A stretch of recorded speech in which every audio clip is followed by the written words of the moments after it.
So our supplies for this one are super simple. I've got my masking tape, which I've already put down on my craft mat here, and I've used some Bristol Smooth 100-pound cardstock. I'm using the new Crafters Workshop large rose, so let's put that down as well. I'm going to put it just over the edge to take this edge off of here as well, and we can trim it down afterwards. Right now it's 5.5 by 4.25, which is card front sized. And I'm just going to put some tape over the edge here so it goes right up to the edge of that cardstock. And the other thing I want to do is I want to mask off that leaf, because we're just going to be using the pink heavy body acrylic paint, and then I'm going to lighten that up using some spun sugar. Now this is really easy to be able to mask off that leaf. Just take some smaller pieces of masking tape and pop those around the edge, and I found this worked really, really well. So I'm going to get this masked up. So you can see here I've masked off this edge, and super simple, just some little pieces in there, and that just masks off my leaf. You know, you may want to keep the leaf in there, but because I want to go just with the pink, I'm just going to leave it on there like this. I'm going to use the edge of my craft mat to mix up my shade of pink, and this raspberry sorbet and spun sugar will give you a really nice sort of candy rose pink. And I actually didn't mix it too well. I left some of these grains in there because it gives you some extra depth and definition when you put it over your rose. So your rose won't look one colour, it'll look realistic, like it's got multi-colours running through it. I'm just using my palette knife here to pick up some paint and then just run it over the stencil. I want quite a thin layer of paint on this one because we want to do our stamping over the top. So I don't want this to cause any issues with that. So let's pick up the last bit of paint and we'll put it over here into this area.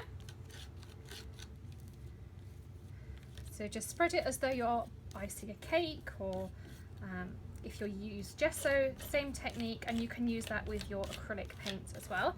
So it's another way to use your stencils to get some fun effects. So I'm just putting in these last pieces. There we go. And I'm just going to pick up some of these darker pieces and just run them through like this. So, and you can see there I've got some white pieces. I can pick out some darker ones.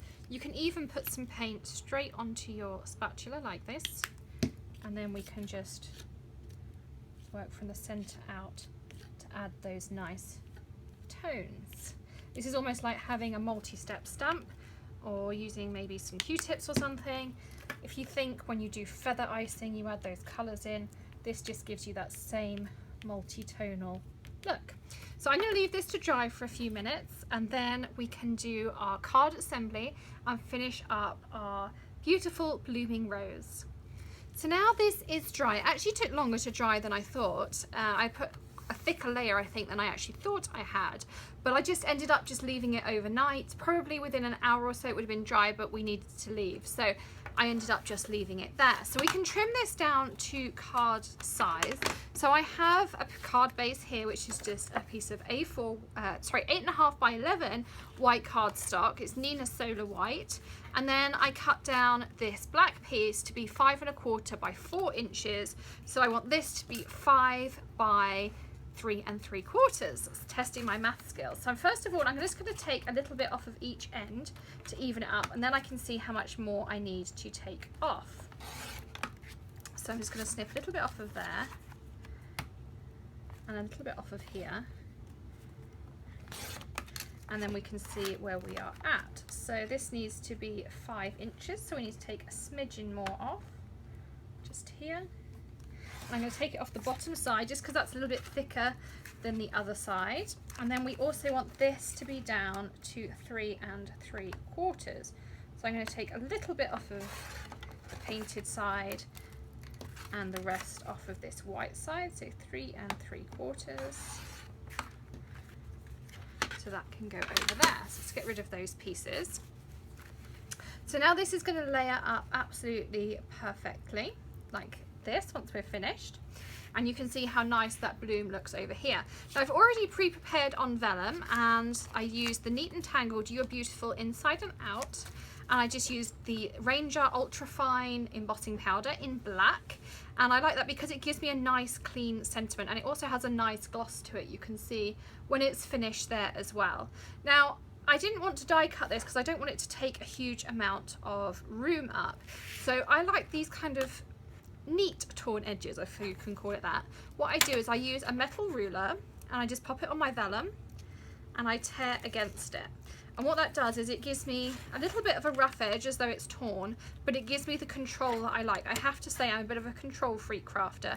I can't bear these edges that are all over the place. Now if you want to emboss on vellum, my tip for that is to heat up your heat gun away from the vellum and then put it on once it gets hot. That will get you the minimum amount of crinkling on your vellum. So that's my sentiment now all done, with a little bit of neat tearing, if that makes sense. So when I mount up my cards, I like to keep them fully open. I find that gives me a better result. And I'm going to use my Tonic Funky Tape Runner.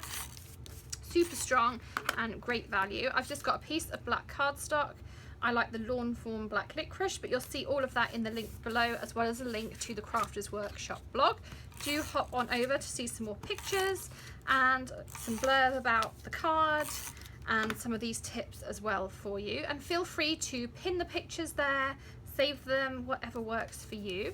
Now to put the vellum on, you can put this sentiment wherever you like. You can kind of play about with where you like it. I like it in this bottom right. I like to use this Plus Vellum tape runner. This, in my opinion, is one of the best tape runners for vellum. I'm going to put it behind the Beautiful. It's really strong and it doesn't shine through. So I put a whole strip there and you can't see it from this side at all. And one strip like that will be perfectly enough. Now you may want to add some nuvo drops. I have tended not to on this one, just because I wanted something kind of clean, simple, elegant, and this I could use for many occasions or just for a general one to pop in the drawer for when I need to send out some happy mail. So I hope you enjoyed this card. Do subscribe to the Hedgehog Hollow channel for more inspiration. I'll be here twice a month with the Crafters Workshop, and then I'm here regularly with other things on Hedgehog Hollow. And also give us a thumbs up and do check out the Crafters Workshop blog in the link below this video.